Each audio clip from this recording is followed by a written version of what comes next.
Off we go on a Wednesday, and it is the 1st of April. This is the worst holiday, is it not? I don't know. When you're single, I think Halloween is, but when you're single and kidsless, I would have to argue that Halloween's up there, but April Fool's Day might be not to be raining on the parade right off the top of the program. And what are you going to do? I guess more often than not, that is my personality these days. But anywho, welcome inside the vault on this Wednesday. It's the 1st of April, 2026. I'm Bobby Trossett. Sarah Ellison is on vacation for spring break with her kids this week. She'll be back on Monday. Got a jam-packed show that I'm looking forward to diving into with you guys about. And just within the last couple minutes, I found an interview from the annual league meeting conducted by Gerry Jones, Cowboys owner. And he came to the Ravens' defense on maybe what is, we keep saying this, but it's probably not, but I'm going to call it that anyway, a final word on Maxx Crosby from Gerry's perspective. Remember, the Cowboys were in on the Crosby sweepstakes as well. So we'll share that right off the top. Perhaps some new optimism being expressed for Lamar Jackson's future contract extension by head coach Jesse Minter. I'll have that for you. And is there truly a growing belief for this plan at a key position as they look to find the successor to Tyler Linderbaum in Baltimore? And right off the top as well, Samuel Njoku will drop by in about 30 seconds to join me for the first part of today's show. It's brought to you by my friends at Primary Residential Mortgage. We do have our giveaway announcement coming up halfway through the show. One of you will win a $100 gift card that can be used to our merch line. That's thevaultpod.com/shop. Also want to say thanks to ZipRecruiter for the continued support of the program. I'll tell you about them coming up in just a bit. And if you could on the way in, please like the video, subscribe to the channel, hit that notification bell. Consider becoming a channel member or gift-giving membership this offseason. And while I get Samuel out of the waiting room and onto the program, listen to this from Gerry Jones yesterday in Phoenix, Arizona. Pretty simple for me. There's no hidden item there. You've got to pass physical, and so you have to pass physical. And we've never completed an agreement until the player passes the physical. That implies that yours being your doctors, your trainers, everybody involved get to take a look at it. That goes with the territory. So we would have basically looked at the same conditions with the physical. And as you know, we were in on making an offer for him. So he would have come to Dallas, and we'll all just guess what would have happened.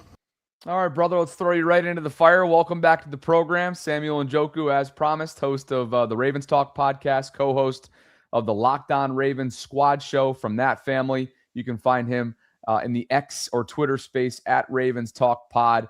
Funny enough, you actually live, for those who don't know, in Vegas. So this has been pretty close to home in terms of your geography. But this may not be the final word, but it kind of feels like that because now you have this perspective from not only a team owner, but someone who was in the sweepstakes, if you will, and who knows, maybe still is. You never know in this league. But there you have it, coming to the Ravens' defense for sure. Yeah, I rarely agree with anything Gerry Jones has to say, but feels good to be in the right side of things, I guess, if Gerry Jones is speaking about it.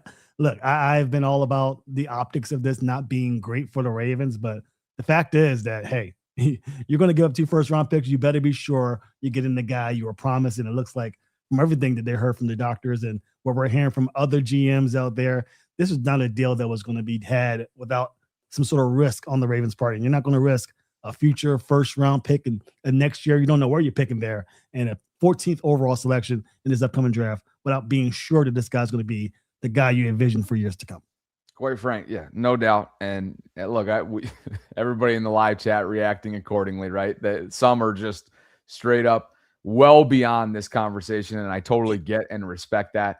But when new stuff, new little tidbits like these from the likes of a Gerry Jones comes out, we're obligated. We're contractually obligated, not really, but we have to discuss it. So glad to have you back on, man. And there's so much to talk about, even though it's been somewhat of a lull given the tumultuous start to this offseason just over the last couple of weeks. We're about 22 days out from the draft. And I wanted to cut to something that Jeff Zaribek shared last night on what I feel like is this growing belief of what the Ravens may very well have to hang their hats on in terms of the successor of Tyler Linderbaum, life after the perennial Pro Bowl player that he had become for them since he was drafted in the 2022 first round. Here's what Jeff had to say on that discussion. I want to get your thoughts on the other side, and then maybe we'll talk about some potential prospects that could very well be hearing their names and numbers called to be the starting center within the confines of this new Declan Doyle-led offense. I think the starter's coming to this team in either day 2 or early day 3 of the draft. I don't see any high-quality setters suddenly hitting the free agent market all of a sudden. If you have a guy that you like, he's still on your team, and if you're a quality guy and you're healthy, you're already been signed in free agency. So I don't see a heck of a lot out there. I know Cushenberry recently left the market. I don't know that he was a great fit anyway, but it was one of those, best of the rest type situations. I think they're going to draft the position, and I think they're okay with that going young there. But yeah, look, it's setting up for a potential rookie at center and a rookie at right guard. And whether it's not a drafted guy or Emory Jones, who's technically, for all intents and purposes, going to be a rookie because he played so little last year. So I think we're seeing that they're going to be very young in the interior of the offensive line. I said this from the beginning. It's why when people were saying you can't pay Linderbaum this, that, and the other thing, now you deal with the ramifications, and part of the ramifications are going young there. The other part is needing to earmark one of your primary draft picks on finding a replacement. And everybody's going to go into that draft knowing the Ravens need to draft a center, and that leads to you potentially have to overdrafting to fill it if it's a guy you really want. So, I think that's where we are, but I don't know who else is out there that really would make you feel better about the position that's at least like a veteran on the street right now. Samuel, would you say you're resigned to the idea of exactly that Lamar is going to be working hand in hand with a rookie coming up in a few months from now? Oh, yeah. He was spot on with everything he said. I thought the Ravens were going to do a better job of trying to find a replacement for Tyler Linderbaum once it became obvious that he was going to be out of their price range. Maybe they made attempts at it and it just didn't work out, but it seems as though the Ravens are going to be pushing for a center in this draft class. And this center draft class, I'm going to be honest, isn't really that great. You got guys, and I think I have a list here of potential guys here. Jake Slaughter from Florida, Sam Hecht from Kansas State, Logan Jones is a nice guy from Iowa. We know those Iowa, that team loves to draft or loves to produce starting quality centers. But I think that this is going to be one of those things where, the Ravens are going to have to work with rookies at both center and right guard. Obviously, they have a phenomenal coach in Dwayne Ledford, who is going to get the best out of this group. He's going to be able to coach these guys up. So I'm not too concerned about the youth aspect, but Jeff is absolutely correct.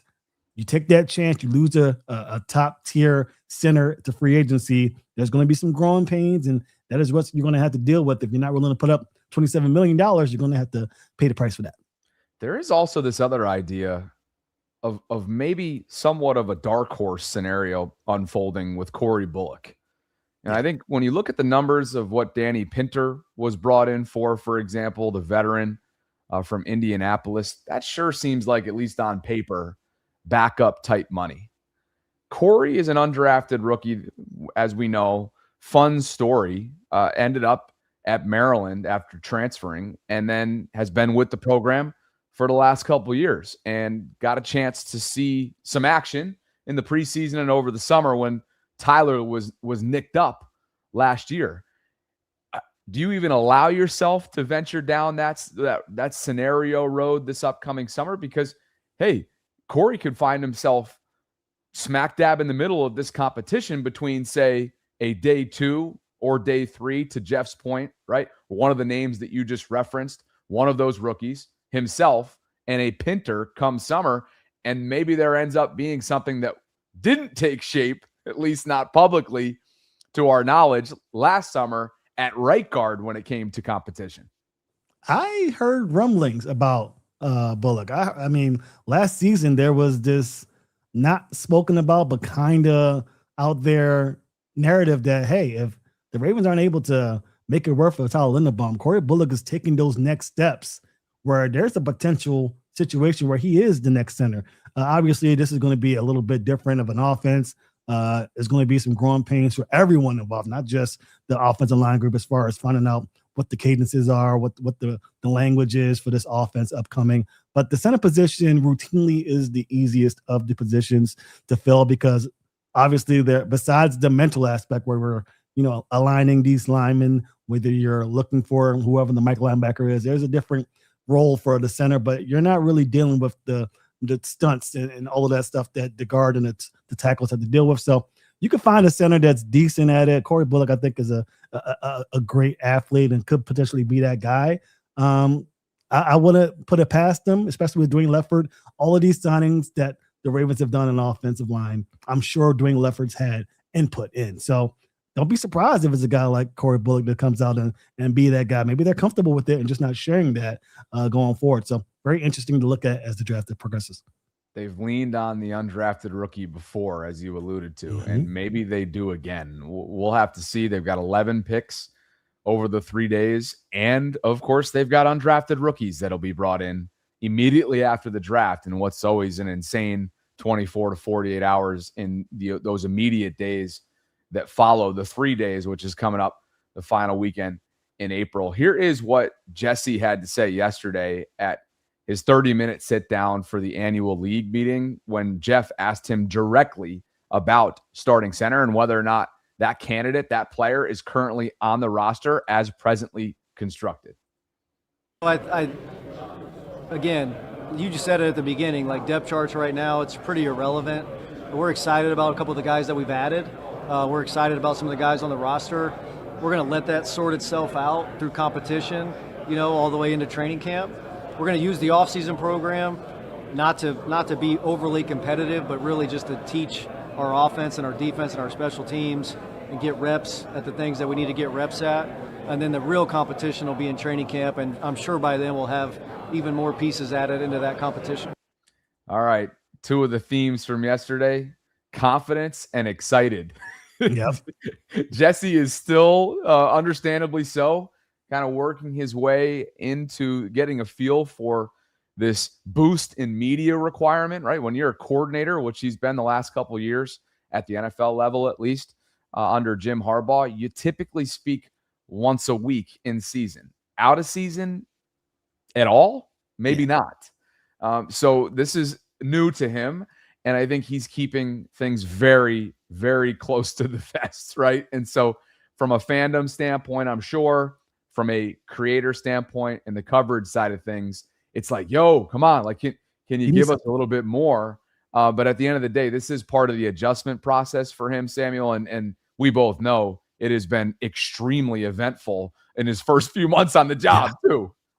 I think that he's doing a great job. Obviously, yes, there's a lot of excitement. I think the job for the Baltimore Ravens position is one that was highly sought after, but there is a level of pressure accompanied with that. So I'm sure there's a lot of angst among the fan base about what is going on. Again, I still don't even know what type of offense is going to look like. I have a pretty good idea what the defense will look like based on what we've seen from the past from him in Los Angeles. But as far as the offense is concerned, we really don't know much of anything. So there is a little bit of give me something. But I understand where he's coming from. And he is kind of taking a little bit out of the John Harbaugh handbook, not giving us too much information. But that's pretty good. That's okay. We just need to know by September what this offense is going to look like. But I agree with him. There's guys in the locker room that may get a chance to be the starter. They're going to give everybody the opportunity. What was the knock on the Ravens this past offseason? Guys like Daniel Falele, guys like Angie Voorhees handed the position, not fighting for it via the depth chart. So it's going to be good to see these guys battle it out. There's going to be a couple of positions that are wide open for the taking. I think center and guard may be one of them. It is awfully ironic, right? Because the growing frustration about Harbaugh and the way that he would handle the media obligation, every single word was parsed, was dissected, and towards the end was probably ripped. And now here comes Jesse being really careful with his words. And everybody's like, yo, this is boring. This is underwhelming. Like, this is a yawn session. But hey, this is exactly what I would imagine as you run it up the ladder, the chain of command at one winning drive. This is what they want. This is what they're yearning for after the start to this offseason. A little bit of quiet would be great, I'm sure. Yeah, exactly. Along these same lines, he's been asked a few times now on Lamar and the extension, as has Eric DeCosta, as has Steve Bisciotti, as has Sashi Brown. But Jesse's caught up with the NFL Live crew yesterday in Phoenix and had this to say on the topic. On the field, obviously, but one of the conversation points has been his future with the Ravens. And sometimes we get the contract talk and you're like, I'm the coach. I'm just dealing with talk to Eric about that. But from your vantage point, how important is it to make sure that Lamar Jackson is the future of the Baltimore Ravens? Yeah, Lamar knows how the organization feels about him. We know how he feels about us. We think in due time that'll all work itself out. All right, so new optimism, maybe that's a stretch, but look, at the end of the day, maybe, just maybe, Samuel, he wants to take his time here. Obviously, he wants to take his time, but with all the newness, he spent 8 years under a new regime, and now there is major change being implemented on paper. We're all expecting that change to yield results. We have no idea. It's all a projection, obviously, and we won't know until the bullets are flying come the fall of 2026. But you do kind of get a sense that it would make sense, I suppose, Lamar kind of sitting back here and trying to figure out before he makes a major decision that ties him to this organization for, say, another 5 years. What will this consist of before a massive career decision is made? Because, he's 30's right around the corner for this 29-year-old.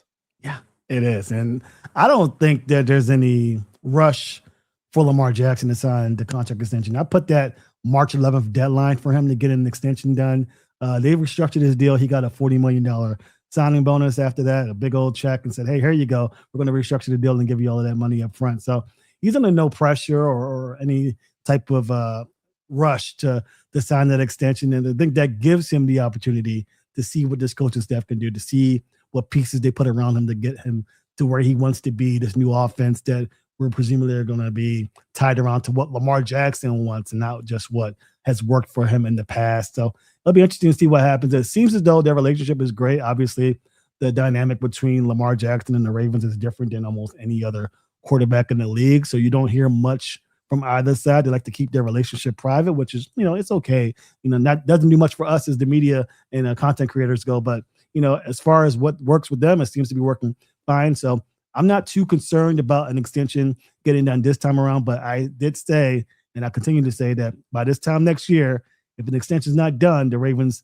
will need to make some sort of decision one way or another, because you can't have Lamar play in that last year of the contract. It just will be detrimental because you don't have a trade clause.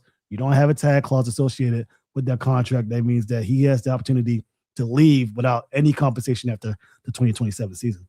Yeah, I couldn't agree more. It's not that far away either, right? It's like when you sign it, it's all of a sudden been around 3 years, coming up on 3 years since the extension got done in the first place. We all remember that going into draft weekend, if memory serves. So one of the pieces that you just referenced there is Declan Doyle, who's going to be a first-year play caller, second-year offensive coordinator, who, of course, was under Ben Johnson in Chicago. Prior to that, spent a ton of his career coming up through the ranks of Sean Payton's regimes, both in New Orleans and then in Denver. Here is Jesse talking about that early relationship being formed between he and his offensive play caller. An MVP with Greg Roman. We've seen him win an MVP with Todd Monken. Insert Declan Doyle. How have you seen that offense come together a little bit, even if it's just on paper or maybe over the film work? It's been great.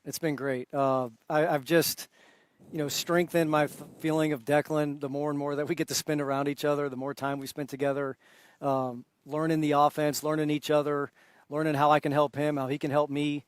We've had a great relationship and very, very excited about the direction of our offense.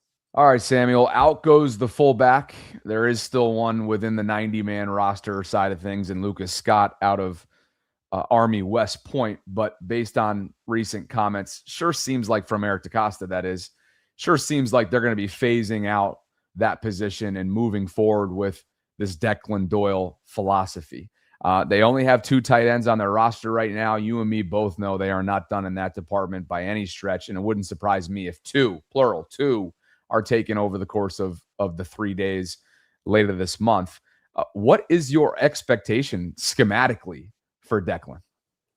I want him to look like, it doesn't need to look like the Bears offense, but I would like to see a more spread out offense. I think that one of the reasons why guys like Rashad Bateman, guys like DeAndre Hopkins, even guys like Tez Walker have failed to be the type of player we envisioned when they were brought in is because this offense is really designed in a way to attack the middle of the defense. And I think that with Lamar Jackson and what we saw out of him in Louisville, he wants to be more spread out in terms of the way the offense looks and the way that this offense attacks the field. And it's going to give an opportunity for guys like Rashad Bateman, who's more of a timing-based receiver, maybe guys like Tez Walker, LaJohntay Wester, obviously guys like Zay Flowers, who, definitely works the middle of the field, but can obviously be that outside receiver, kind of like what we saw with Jackson Smith and Jigba his previous season with the Seattle Seahawks. I would love to see this offense be more spread out. It can still be balanced. We do have Derrick Henry in the backfield along with Justice Hill, but this offense will need to morph itself into a more pass-friendly offense, meaning these receivers are being targeted and these defenses will need to really fight for it. The one thing I do like about Declan Doyle is something that I really liked about Mike McDonald when his time here in Baltimore is that he is very much a savant in terms of finding out what the opposing defense likes to do and trying to attack the weakness. Very similar to what Bill Belichick did in New England all those years ago. So that's my thought process. That's my hope for this offense. Can that happen in 1 year? I'm not so sure, but in the next couple of years, you want to see this offense morph into a more modern day offense where the offensive powerhouse is through the air and not just on the ground. Right now, the wide receiver room consists of Zay Flowers, Rashad Bateman, Devontae Walker, LaJohntay Wester, and some undrafted rookies, maybe most notably because of what he's done in past summers and become the training camp darling that he is in Dayton Wade. So, obviously you're going to bring in at least one throughout draft weekend via capital. And then you would think, based on their recent behavior from a team building perspective, which I guess nothing can be expected because it is a new regime, but Eric DeCosta is still at the top of that, right, from a personnel standpoint. So you'd have to think at some point here, you're going to be bringing in a DeAndre Hopkins replacement as a veteran wide receiver, or maybe D-Hop himself. Sure seems like he's not banking on that based on media that he's done this offseason, but that's the expectation. As you look at the draft, have you fell in love with any prospect for them? I know that there's this growing interest, as there always has been and always will be in Baltimore, being that Lamar hasn't had the chance to work with that true big body in his prime, right? DeAndre and Dez don't count respectfully to those guys. Anybody, and this is just Bucky Brooks' top 5, some of these guys just straight up won't be there when they come back around, at 45, unless they're planning on wide receiver at 14. You fallen in love with anybody? I've looked at the trio: Jordan Tyson, Carnell Tate, and Mekhi Lemon. Mekhi Lemon is probably my favorite of the 3. He just plays a lot like Zay Flowers. I'm not sure you want to put that type of capital on the receiver at 14 unless your plans were to kind of move away from Zay Flowers, which I don't think the Ravens are really trying to do. So with that respect, if Jordan Tyson is available at 14 or Carnell Tate and both Vega Wane and Spencer Fano are out of the picture and drafted earlier, I can see them making a move for Jordan Tyson. But in day 2 or day 3, I really do like Skylar Bell. I had Chase Coburn, who was a young kid who definitely does some good work for Ravens content creation. He talked about him in UConn. I've seen clips of Steve Smith, who we all know is a great savant in terms of wide receiver, speak highly of Skylar Bell as well. He's a guy who may not be a first-round guy, but in the second round or third round, you can get a guy like that and really fill out this wide receiver room. Not the big body receiver that a lot of Ravens fans are looking for, but certainly a talent that can be used in a lot of ways. Very similar to what the Seahawks did with Rashid and JSN. Jesse talked about the entire wide receiver room yesterday at his sit down, including Rashad Bateman specifically. Confidence in Rashad Bateman. You look at what he's done in his career. He's been a really productive player. You know, he's coming off of a year like a lot of guys. Sometimes when you're coming off of a year that you're like, he's disappointed in how the year went, and so I know he's hungry. You know, he's ready to get back to what he is. So a lot of confidence in him, and a lot of confidence in that whole room, just to continue to grow, opportunities for young players. Really excited about them, and I think they'll be a big part of our offense. And then Zay's proven to be, I think, one of the best players in the league at his position. Love Zay. He's like, man, what you want in a guy when he walks in the room. He lights up the room. He's got leadership skills. He brings everybody with him. So love Zay, and I'm very excited about that room overall. We've seen multiple, point blank, we've seen multiple versions of Rashad Bateman in Baltimore, Samuel. Which one are you banking on showing up to 2026?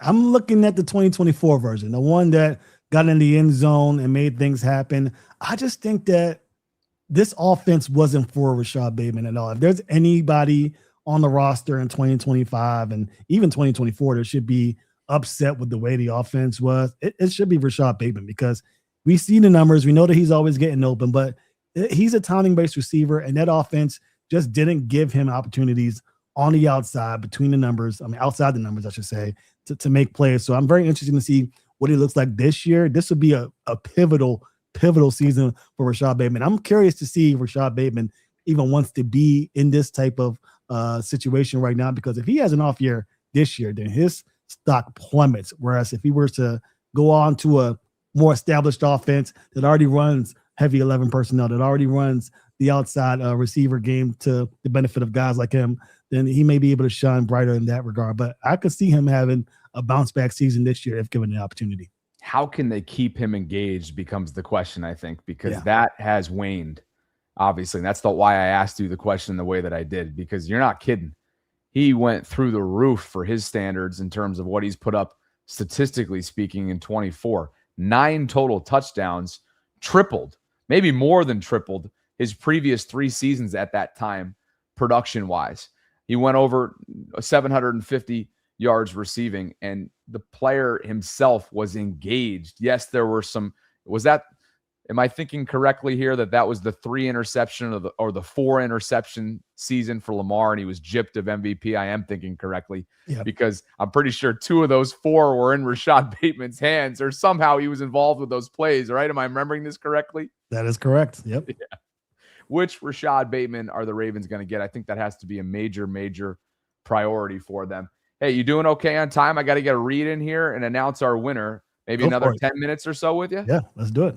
Love it. And Samuel Njoku joins me, by the way, if you haven't already figured it out. He is the host of Ravens Talk Pod, and also in the Locked On Ravens family. Go check him out in the Twitter space at Ravens Talk Pod. I want to say thanks to ZipRecruiter for the continued support of the program here.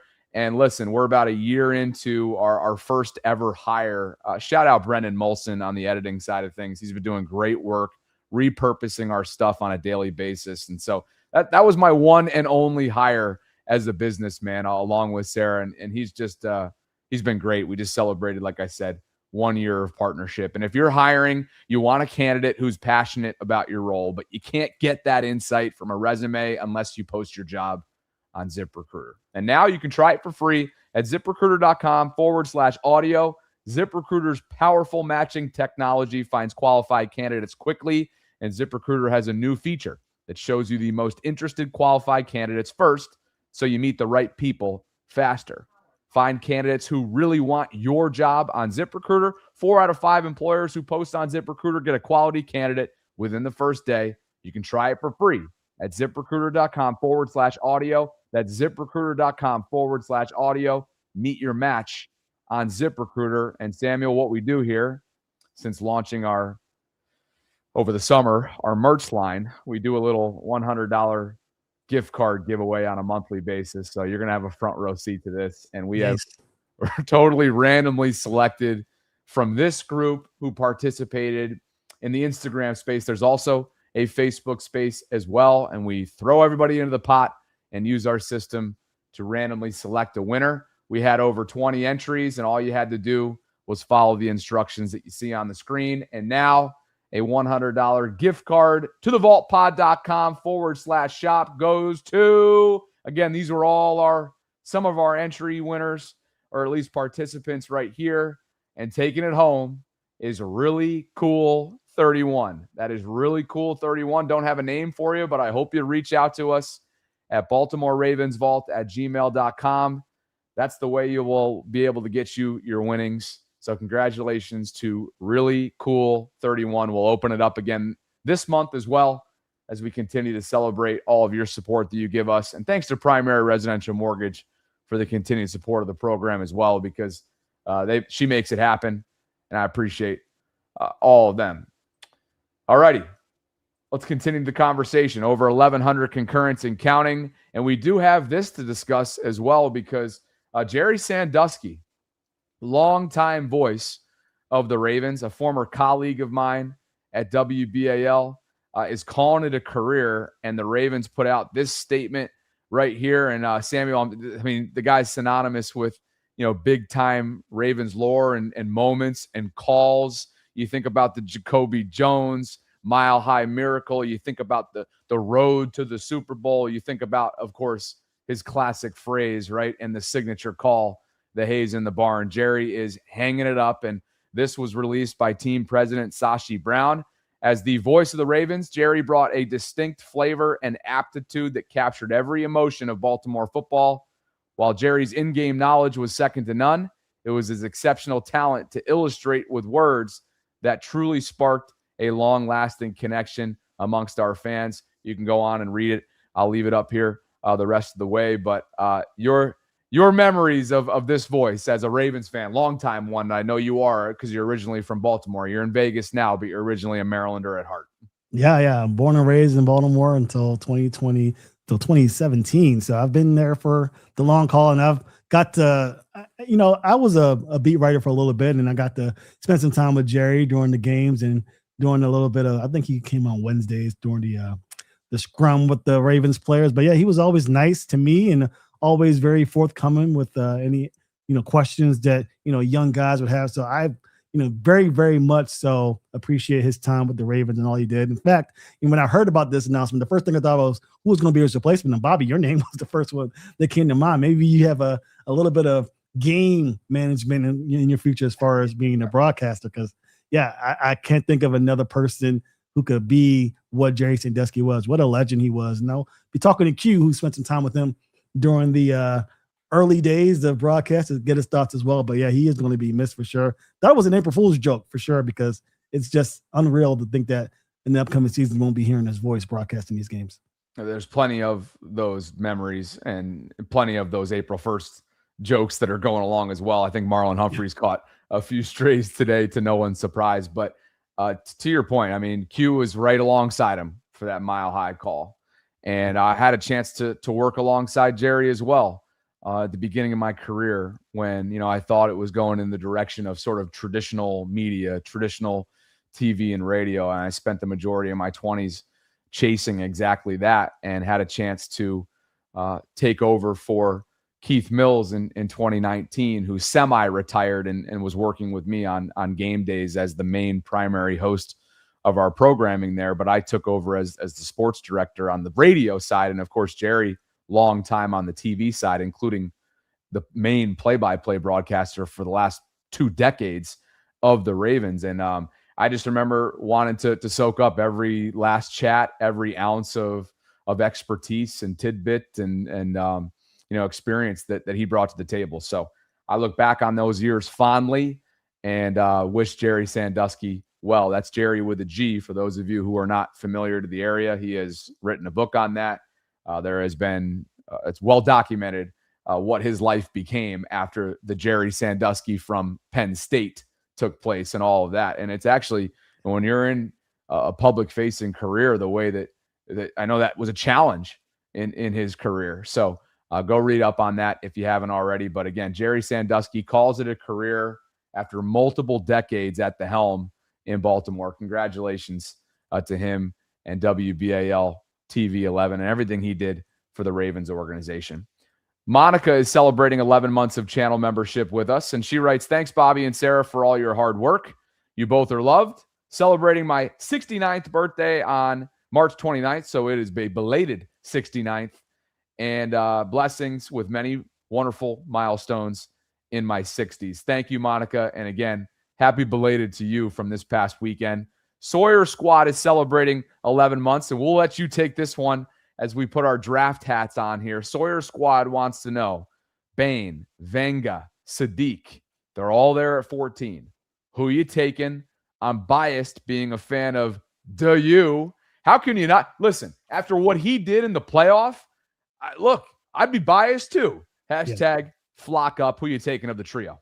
It's Bain. No doubt about it. 100%. I'm always going best player available in that situation. Now, Vega seems like it just feels like the right pick at this point, right? But you can't pass up on Bain. I talk about guys like Marshall Yonda, 3rd round draft pick, and you have Dwayne Leffert there. That's also a plus. It's kind of like one of those video games in the past where, you're playing as a character and you get that multiplier bonus or whatever. That's what Leffert is to this offensive line. So he's a multiplier of talent factor where you can probably pivot away from Vega if a guy like Bain is available. Sadiq is a wild card. Sadiq's the guy who, he could be one of the most athletic tight ends we've ever seen, drafted as high as a guy like Vernon Davis, who's another athletic guy. But I got to say, if Bain's available, you got to take him. You got to get him. Run to the podium to put that card in. Bain would be a Raven and a fantastic one at that. Wouldn't we both be shocked? Right? It'll be crazy. It'd be really, really surprising. But because Sadiq's name is mentioned here and because he just went nuclear at Indy last month, I guess at this point it was 2 months ago. Let's just have the tight end conversation because Mark Andrews was extended. I think it's pretty clear as you read the tea leaves that they had a liking for Isaiah, and that feeling wasn't mutual in terms of what he was offered, last summer. And he decided to play it out, and we all know how things shook out with the unfortunate circumstance there on that one-on-one rep at the end of camp with Sandusky. Goes down for a month, and then really kind of becomes a wash season in a sense because of Lamar's unavailability as well, right when he had just gotten back for that Chiefs game. So anyway, he goes to New York. Mark Andrews is extended as a result. You bring in Durham Smythe to maybe do some of what Charlie Kohler was asked to do. Can't imagine Durham's going to be in the program for multiple years. Maybe it ends up being just a year. But again, I would not be surprised at all if 2 tight ends are drafted throughout the weekend. And you wonder I guess you just wonder what their thinking is at that position, because it's easy to get lost in the sauce right now of trenches. And believe me, I'm not discounting the need to improve in that department, Samuel, but it's perhaps somewhat of a not talked about enough topic that they are in a major area of need at this position. They are. And you don't see a lot of tight ends being drafted in the top 15. And I always look at the numbers as far as what is the potential value in hitting on a tight end if you get him in the top 15. And Kenyon Sadiq is a guy who could be a top 15 selection. So it'll be up to Declan Dole to decide what they envision out of Kenyon Sadiq. Obviously, the athletic numbers, jump out of the paper for you, but you'll need to do your due diligence with the tape to see if this is a guy that fits what you want on the offense. Mark Andrews, 30 years old. He had maybe a couple of years left in this offense as well. You don't have another pass-catching tight end here, and you know that Declan Dole will want another one. So whether it's David Njoku coming in or whether you're drafting a guy, it'll be interesting to see if they think Kenyon Sadiq's the guy. No, he's a shorter tight end at 6'3", but if you think that he's the guy, then hey, go up and grab him and get him, and then figure it out later. I don't want Ravens fans, and I know the front office isn't pigeonholing to the fact that they have to get an offensive lineman with the first pick in the draft. I think that you're really selling yourself short of guys of his caliber dropping. You feel comfortable that he will be the guy. So I think Kenyon Sadiq's the guy that can look at. If not, Stowers out of Vanderbilt's a guy who I'm really high on. They can get in the second round if they have to. But you're right. The tight end position is one that's not being talked about enough. Maybe because Mark Andrews was just re-signed, but he's a guy who's trending down more so than up in terms of value for this team. And we know that the Ravens are looking at getting Isaiah Likely in, but that didn't work out. So they'll need to pivot, and this is the draft where they may be able to have an opportunity to do so. Important to remember, obviously, too, that both Kohler and Likely in that litany of picks they had in the 4th round of 2022, that's where they were found. They did in the past spend first-round draft capital on this position in Hayden Hurst. Didn't necessarily work out, I'm sure, to what they had envisioned at the time. And he actually just retired earlier this offseason. So congratulations to Hayden Hurst. But the point is that they have found and developed day 3 tight ends before. They may very well do it again, and we'll see coming up. Speaking of development, before I let you go here, and I appreciate the time, Tyler Loop is in need of continued development, as most rising second-year players are. Randy Brown has been a long-time special teams member and assistant to John Harbaugh in Baltimore, and he cast a very wide net, as you know, an offseason ago around the country before landing on Tyler out of Arizona, and they picked him on day 3. For the most part, aside from the lasting taste, and hey, maybe at this point that taste, Samuel, isn't foul anymore because everybody's gotten the change that they've wanted, and everybody, as you've seen in the Twitter sphere, is thanking Tyler for missing the kick that threw them into this offseason of change, right? So I get that. But obviously it didn't end the way that Tyler individually wanted, and at the time, what everybody wanted it. Are you sold on Tyler Loop?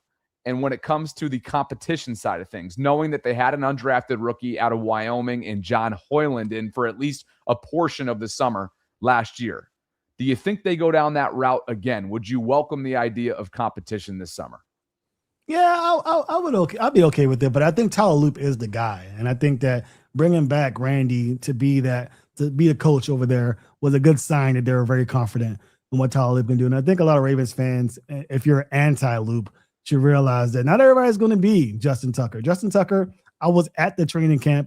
That's back when I was there on a daily basis, and I saw Justin Tucker perform, and I knew right away that he was going to be the kicker. And I think if you guys remember Raven Maniac or Goob, the guy who would wear the Ravens hat going out and doing a little, I guess, interviews with the fan base, he was there as well. And I just told him, hey, Justin Tucker, this guy is going to be the guy. And I think that we're looking at him having that same trajectory. I don't think that is really fair to Tyler Loop. So the things that he was, maligned for when he was a kicker collegiately are the same things that hampered him last year. And I think that's something that Randy Brown can work on. He does have the leg, no doubt about it.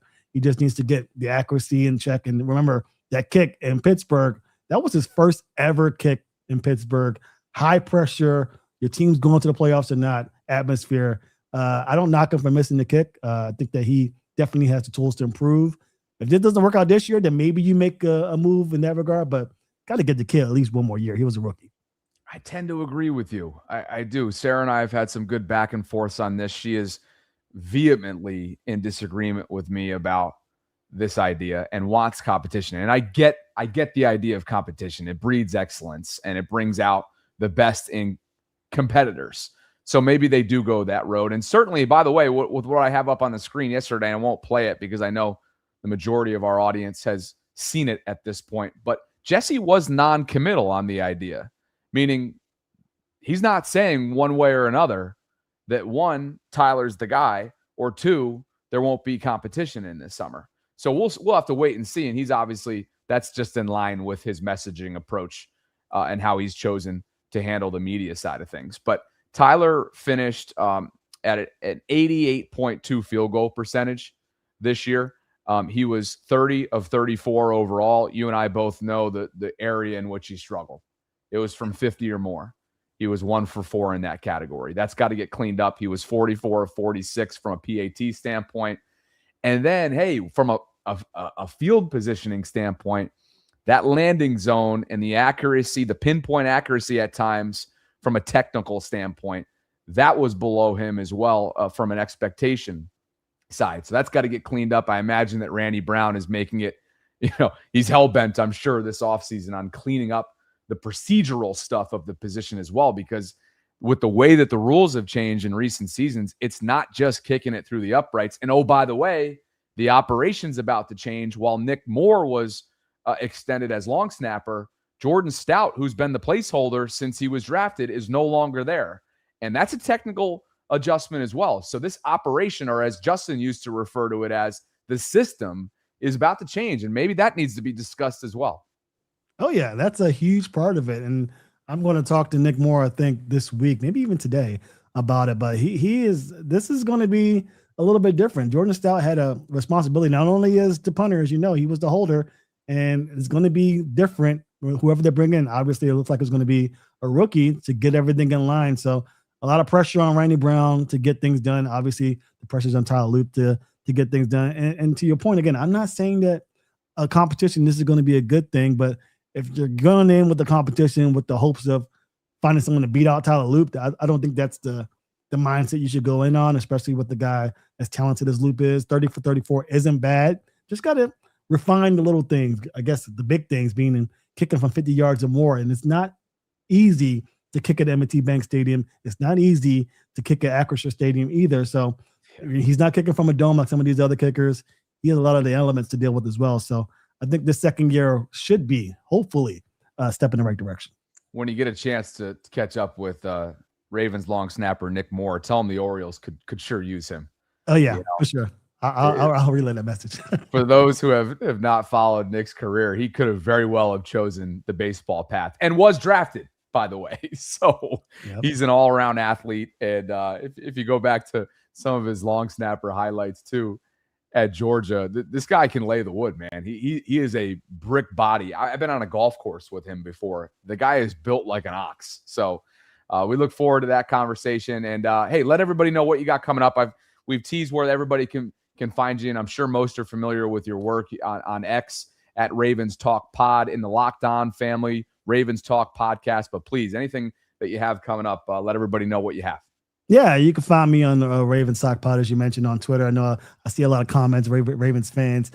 Some know me very well. Some are very happy with some of my takes, which is okay. You can also find me on YouTube, Ravens Talk Podcast. The show, we try and premiere a show every week or so just to give you guys informed in the offseason. But most notably, you can catch me on the Locked On Ravens Squad show. Myself, Kevin Ostreicher, as well as Kadri Ismail. We're talking Ravens football twice a week. We have another show upcoming today at 7:30 p.m. Eastern time. So make sure you tune into that, as well as the Vault, obviously, and my favorite show, the Ravens Collective, as well, with you, Jeff, and his name is escaping me already. But don't get him mad at me. But you three are doing a fantastic job. Just want to say that before I get out of here. So much congratulations to you guys for the great work, and hopefully that continues as well. I thought for a second you were intentionally getting after Cole. No, Cole Jackson. There you go. That's my buddy Cole. I wasn't. It's just that I talked to Cole so much that he just escaped me for whatever reason. But yeah, you three are doing fantastic work. That pairing is working wonders, and obviously you and Sarah are doing great work here as well. So much congratulations to you, Bobby, for all your continued excellence with the Ravens community.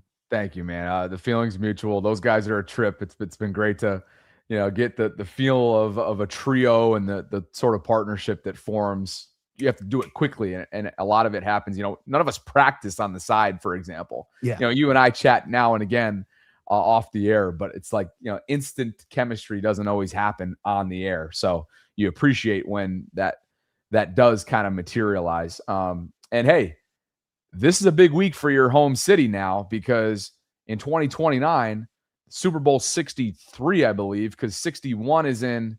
So 60 was in San Fran. 61 is in LA, 62 is in Atlanta, and then for the second time in what will be 5-6 years, it's back to Allegiant.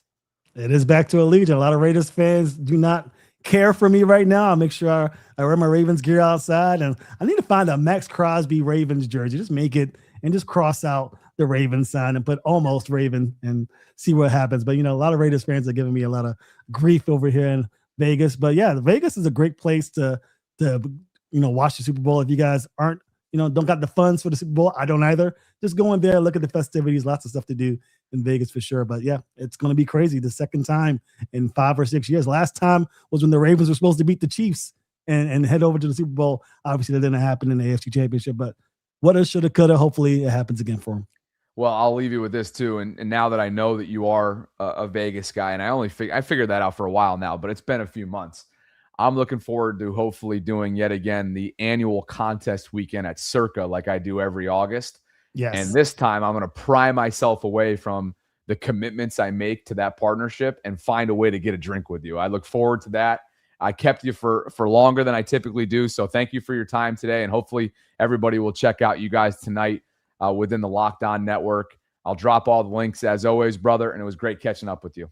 Good catching up with you too, man. Hope to talk soon.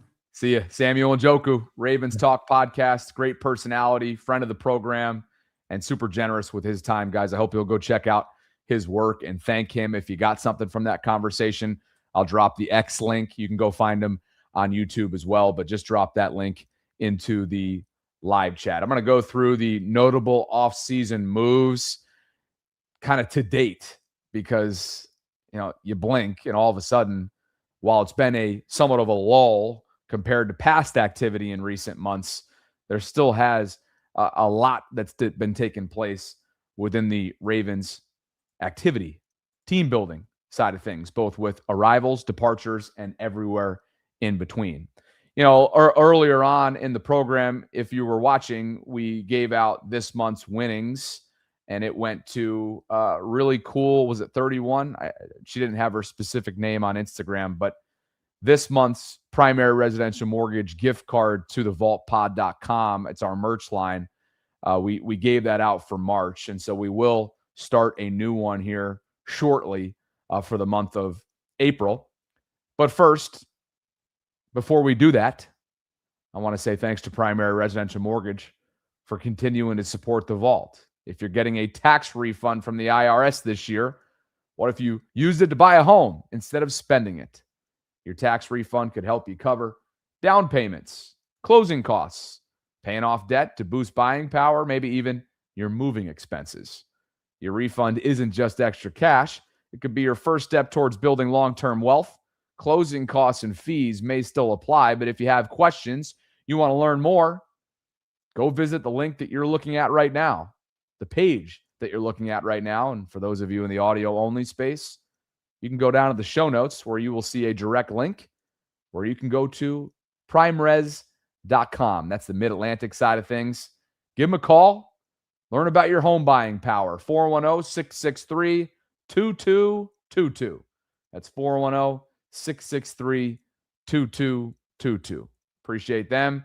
And again, if you want to go learn more right now, this is the site. You can contact them. You can even apply right now. And again, this will be shifted in the coming days to an April giveaway where we'll have another $100 gift card that can be used to our merch store.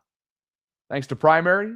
Thanks to all of you guys for being with me today. Sarah and her kids are on spring break. She'll be back with me coming up on Monday. Looking forward to that. And wish her well if you guys haven't already. Maybe drop her a tweet. She has had a lot going on right now, and I hope that they're having a blast celebrating spring break with all the kids and whatnot. So all of a sudden, to date, with more changes on the way, both through draft implementation and post-draft, whether that be signing undrafted rookies or veterans post-draft with the compensatory pick formula in mind as well, the likes of DJ Reader, David Njoku, perhaps atop that list. Notable offseason additions, obviously atop this list is Trey Hendrickson, who comes in on a brand new 4-year big-time extension, one of the most, if not the most notable extensions given to a non-homegrown Raven in their 30 years since its inception.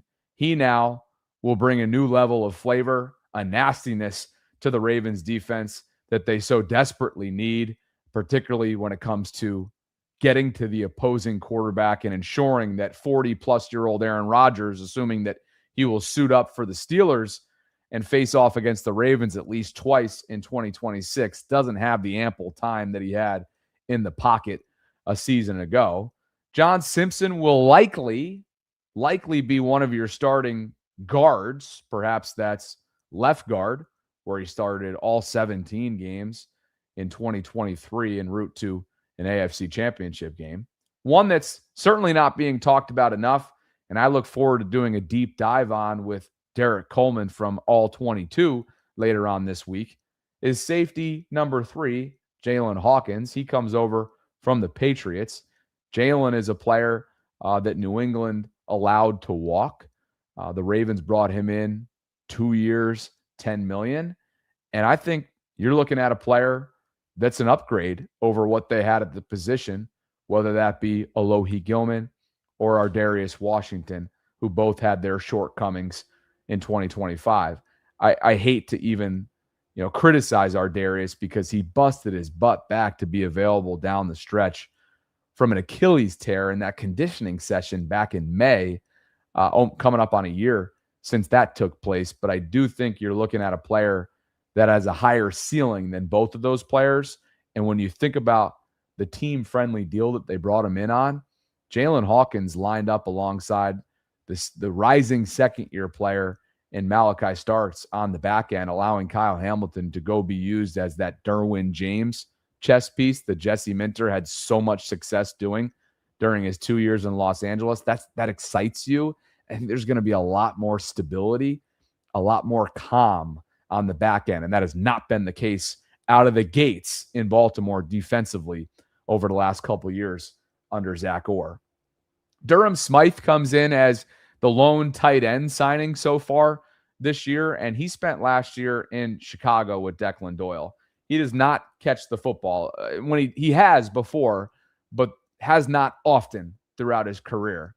He is a blocking tight end, and he is someone that perhaps on paper could do some of what they've asked Charlie Kohler to do in recent seasons. Don't see him being a long-term play in Baltimore, but there is familiarity there with Declan Doyle, gives them some depth and allows them to go into draft weekend and perhaps go BPA, best player available, if they do indeed see a future with a Kenyon Sadiq, for example, in the opening round. Javon Gwynn is a veteran offensive lineman, and you also have to add Danny Pinter into this conversation as well. Danny comes in from Indianapolis. Perhaps he is the favorite to be your starting center. Starting center, far from it. Backup center, given the terms that they brought him on numbers-wise. Javon Gwynn comes from Atlanta. That's the Dwayne Ledford pipeline, being that he just spent his last several seasons with the Falcons. In terms of departures, we know most notably that Tyler Linderbaum got paid handsomely from the Vegas Raiders. He goes there now, and the Ravens have a big void to fill there, as Samuel and I spoke about at length earlier on in the program. Could Corey Bullock be the dark horse candidate? Maybe. Is there a really good chance that the starting center working with Lamar come September is a day 2 or day 3 rookie? If I'm a betting man, that's probably where I'm putting my funds. Isaiah Likely goes to New York. He is rejoining John Harbaugh and continuing his career and going to get his legit chance at being a tight end 1 for the Giants. We all know the story of how his final contract year unfolded in Baltimore. You wish him well. You're obviously left wanting more, simply put, in terms of his NFL ceiling that has become nowhere close to being reached. It's going to be up to him to go and confirm that. But I certainly feel like he's got a lot more left to give and prove in the National Football League. Draymond Jones gets a nice deal from the Patriots. He was brought in at the deadline, you might remember, from Tennessee, and I thought brought a spark to the Ravens. I also felt like he was going to get paid more elsewhere outside of Baltimore than what the Ravens were willing to do, and that's exactly what happened. He goes and joins Mike Vrabel as a member of the Patriots after giving the Ravens certainly a level of pressure and, again, that much-needed spark from a pass rush perspective, winning organically, not in manufactured ways, winning organically, right when he came to Baltimore after that deadline acquisition. Charlie Kohler goes to Los Angeles to join the Harbaugh family, meaning the Jim Harbaugh family. He gets a great deal. He is the highest paid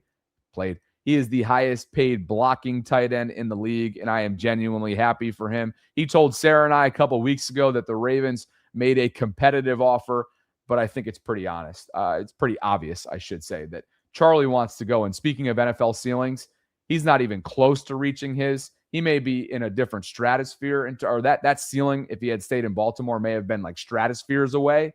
And he wants to go be the guy that he knows he can be, was at Iowa State as a pass catcher, and may very well get a chance to do within that new offense being conducted and led by Mike McDaniel. Don't forget that. Mike McDaniel, the former Dolphins head coach, will now be the offensive play caller under Jim Harbaugh in Los Angeles. That's exciting for Charlie. That's exciting for what they have going on there. And now Charlie gets to truly realize perhaps his full potential as a full-blown versatile tight end. Alohi Gilman left in free agency. I mentioned that along with our Darius Washington. It was not a surprise. Alohi was brought in at the deadline as well, and I thought brought a sense of calm. He also struggled as a polished tacker. He struggled in space at times, and the lack of polish there when it came to finishing from a tackling standpoint, the discipline, the angle taking there, I thought he struggled at times, but they desperately needed his veteran presence there on the back end. And I think when you look at the other side of this column here, the Jalen Hawkins conversation, I do believe that is an upgrade. And based on what you signed him to, it could very well be looked at as a bargain. And Pat Ricard, of course, joins the Giants as well. Eric DaCosta made it clear in recent weeks that they perhaps are moving in a different direction, maybe phasing out the fullback position moving forward in Baltimore. So they do have Lucas Scott, an undrafted rookie out of Army West Point, that'll be involved in the program, but kind of unclear right now what their plan is with that. And if there is something that's clear, I don't believe that they will lean on it. I don't believe there will be an emphasis on the fullback position in this new Declan Doyle-led offense and era that they're going right now. Evan, it is actually a thing. There is a thing as highest paid blocking tight end. That is actually a thing, contrary to your belief. Thanks to being with you guys today. Appreciate you as always, Douglas and Guy. This is your monthly shout out because of the support that you give us through Patreon. If you haven't already done so and you guys are interested in joining that family, you can do so by visiting patreon.com/Ravens Vault Podcast. But Douglas, Guy, thank you both and appreciate your support on a consistent basis. Yes, it is, Evan. It actually is. But go ahead and do your thing.